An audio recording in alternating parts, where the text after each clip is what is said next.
I built an interactive environment for you to learn Vim in bite-sized lessons.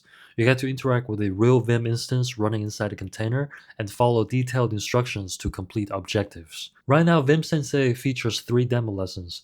The hjkl navigation lesson walks you through how to move your cursor in normal mode using only the home row keys, and challenges you to navigate through a labyrinth at the end. The substitute command lesson teaches you how to use :substitute in command line mode to find and replace strings with ease.